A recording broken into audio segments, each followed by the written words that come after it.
Sieht wohl so aus, als ob wir einen neuen gebrauchten Motor hätten.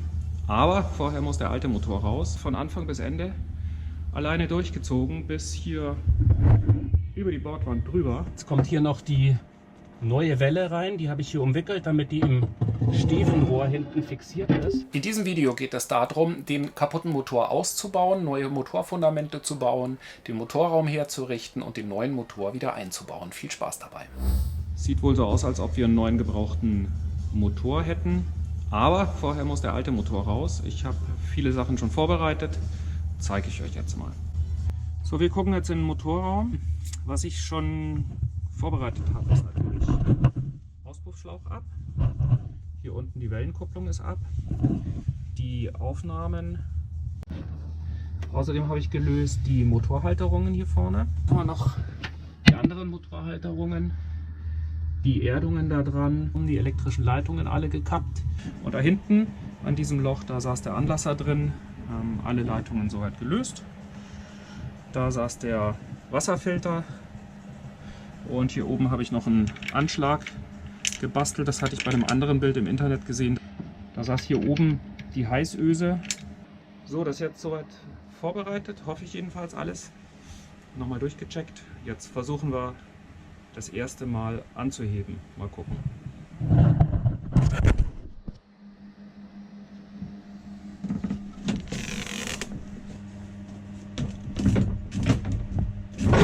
Aha, er bewegt sich. Er bewegt sich.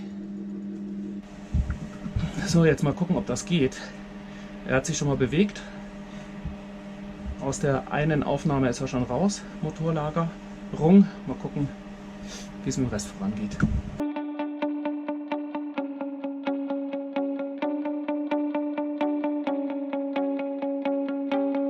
Hi, hier ist Christoph, dein Bootsschrauber. Seit 7 Jahren und 3 Booten repariere ich alle meine Boote selbst. Alles, was du hier siehst, habe ich mir selbst angeeignet. Das kann auch falsch sein. Zusammen mit Mario und meiner Freundin segel ich seit 4 Jahren über die Meere. Darüber berichten wir wöchentlich auf hafenkino.blog. Das hier ist aber Hafenkino Technik. Hier geht es nur um Schraubereien und ich wünsche dir viel Spaß. Ich habe jetzt zum Glück noch einen Kettenzug gefunden. Mal vom Nachbarn kurz ausgeborgt. Und damit geht das echt traumhaft. Ein leichter Zug. Und das bewegt sich nach oben.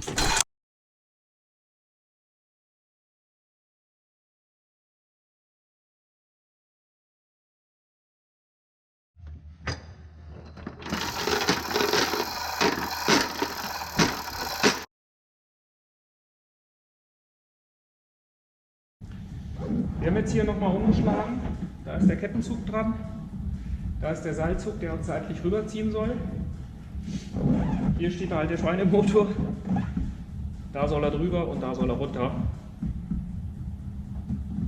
Und da wollen wir uns jetzt mal dran machen. Mal gucken, wie das klappt. Das fand ja alles in der Halle meines ehemaligen Segelvereins statt. Ich habe das hier alleine gemacht. Bitte macht das nicht alleine. Durch diesen schweren Motor und dadurch, dass ich in 3 bis 4 Meter Höhe bei fast Frosttemperaturen über einem Betonboden stand, hätte das wirklich auch schlimm ausgehen können. Also bitte immer zu zweit arbeiten bei so etwas. Und Kettenzug und Flaschenzug ist wirklich eine super Unterstützung. Ich verlinke euch das unten. Das sieht doch schon mal ganz gut aus, oder?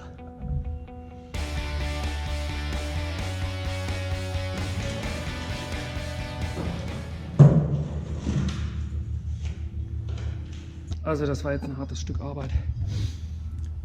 Aber trotzdem hätte ich ja nicht gedacht, von Anfang bis Ende alleine durchgezogen bis hier über die Bordwand drüber. Jo, Fazit: Motor ausbauen. Weniger schlimm, als ich gedacht hatte.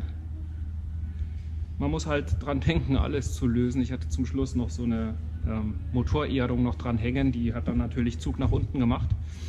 Und ja, der wichtigste Tipp: Kettenzug auf jeden Fall. Und am besten noch 1, 2 Flaschenzüge, damit man ja umschlagen kann und seitlich ziehen kann. Und ich hatte hier das Riesenglück, dass ich ja beim Einfahren hier in die Halle mich schon so orientiert hatte, dass ich hier ziemlich genau unter diesem Träger stehe. So, dass ich den dann natürlich zum Anschlagen vom Motor nehmen konnte, und neuer Motor wird ja das gleiche Spiel dann rückwärts. So, das ist jetzt der Blick in den Motorraum von hinten. So habe ich ihn auch noch nicht gesehen. Ja. Da soll der neue dann rein. Das wird auch noch ein bisschen gebastelt, aber werden wir irgendwie schon hinkriegen. Nochmal rein.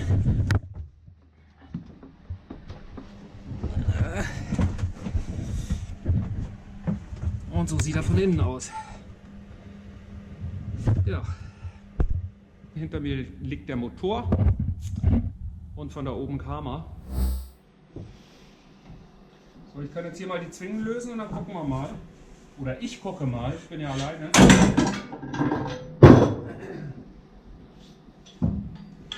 Abenteuerspielplatz für Große. Hier ist irgendwie alles alt. Muss man dementsprechend immer ein bisschen vorsichtig sein, dass man nichts auf die Füße kriegt.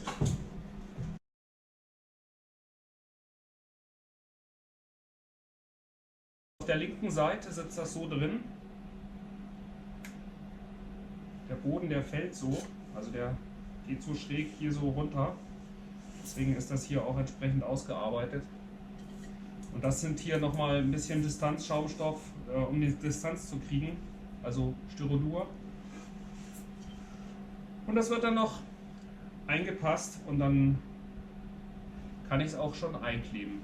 Viel einfacher ist es, die Motorfundamente aus Styrodur zu bauen. Das lässt sich mit einer Handsäge und einem Cuttermesser bearbeiten. Obendrauf gehört aber natürlich trotzdem eine 40 mm starke Holzbohle, damit die Schrauben der Motorfundamente auch Halt finden. Das Ganze muss natürlich gut einlaminiert werden und das ist ausreichend fest für den Motor. Wenn der Motor erstmal ausgebaut ist, dann ist das auch die Gelegenheit, den Motorraum wieder herzurichten. Das bedeutet, alles ausbauen, inklusive Dämmung, dann natürlich die Motorfundamente bauen und wieder einbauen und alles andere, was danach noch kommt. Also spachteln, lackieren, Dämmung wieder einbauen, Kabel verlegen und wieder einbauen. Das braucht viel Zeit und das hat man manchmal nicht auf dem Zettel.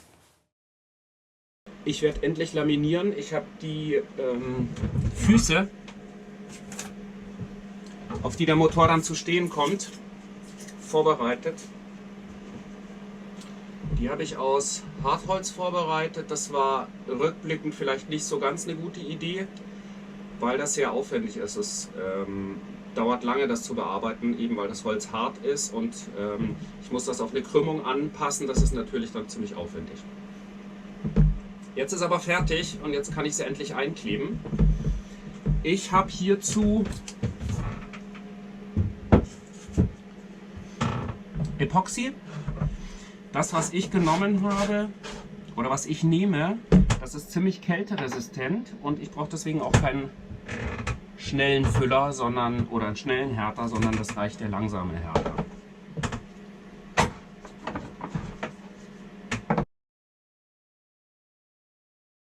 So, ich mische das 2:1. Ich habe hier so einen praktischen Becher, da ist das hinten schon eingezeichnet. So, sofort miteinander vermischen, gut vermischen.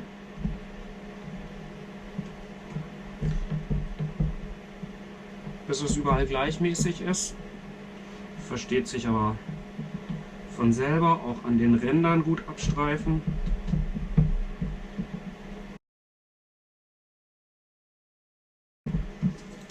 Jetzt kommt hier noch der Füller rein. Ich habe hier Microballoons dafür.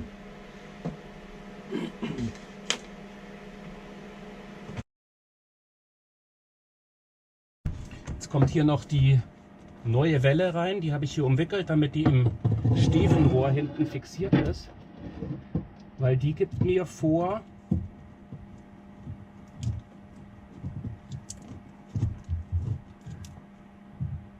so, jetzt sitzt sie.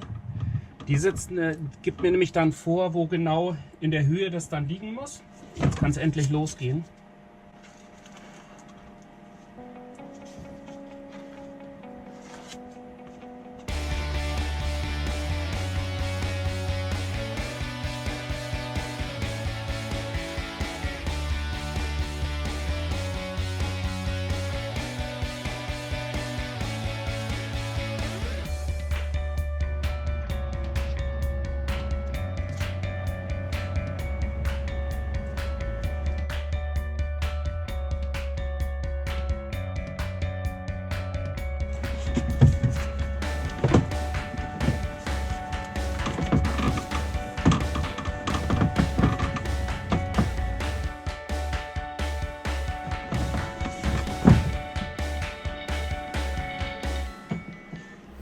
Gleich geht's weiter. Ich hoffe, bis hierher hat es dir gefallen. Wenn es so ist, dann hinterlass mir bitte jetzt ein Abo und ein Like.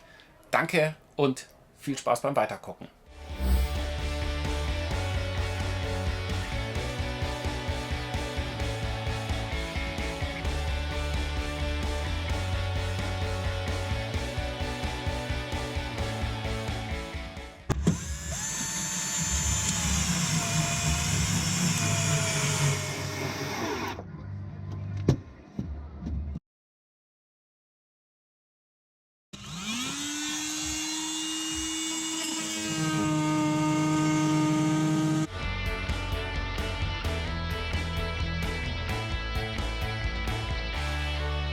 Das hier war meine erste Laminierarbeit.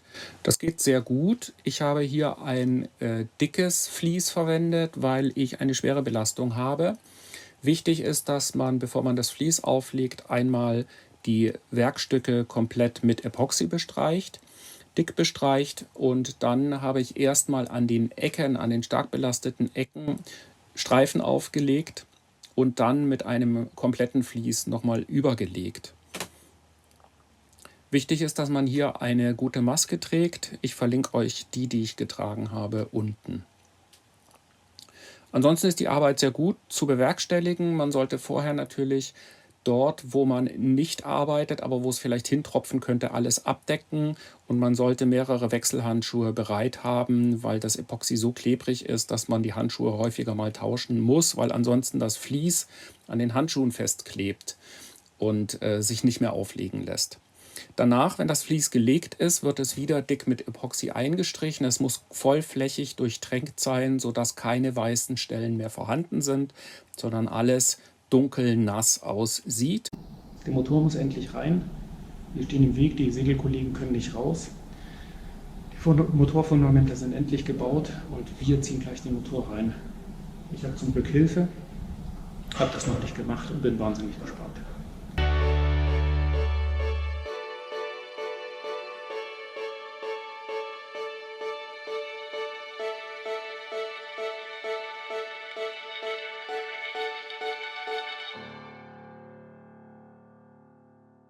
Was macht unser Motor eigentlich? Der steht im Boot und wartet, dass er angeschlossen wird. Genau. Ah. Also ich habe aufgegeben. Ich habe es nicht mehr fertig gekriegt. Ich hatte irgendwann keine Kraft und keine Nerven mehr. Wir haben jetzt einen Motor-Spezi beauftragt. Der kommt morgen, macht das fertig. Ich hatte damals gehört, Motoreinbau kann man viel falsch machen und man braucht unbedingt eine Messuhr. Heute weiß ich, mit ein bisschen Geduld kann man das gut selbst machen, wenn man eine Fühlerlehre hat und sich ein bisschen Zeit lässt. So, Testlauf.